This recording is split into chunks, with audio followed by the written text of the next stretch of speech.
So we are continuing our logarithm equations when the log is on both sides, which I have the steps from the previous problem on display so we can reference them as needed. Okay, so on this problem, if you notice, we have a log on both sides, and both logs have the same base. Okay, so we're already in the right step. Now, the first step, we must set each log that contains an x to be greater than 0.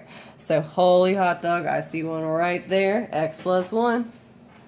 That x plus 1, we're going to set greater than 0, okay, which, the way we bring positive 1 to the other side is the opposite, which is a minus 1.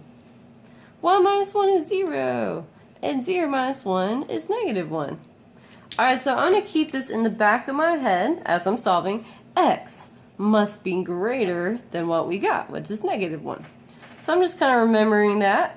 So at the very end, our answer must fall into that category. If not, it is called extraneous.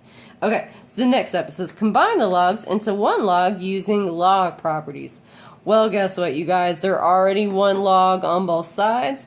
Okay, so we don't have to combine anything. So that step's done. And now, do you guys see that I have the same base on both sides? You guys see here, I have a 2 on both sides. Okay, I have a 2 there and a 2 there. So if you ever have a log on both sides of your equation with the same base, you can drop down whatever's inside the log. So I'm going to drop down my x plus 1.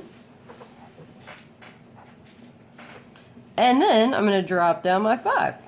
And then all I got to do, you guys, is solve for x. We got this. Okay, so the way we move a positive 1 to the other side is by subtracting a 1. You guys already knew that, though. 1 minus 1 is 0, cancels out. 5 minus 1 is 4. So I get x equals 4.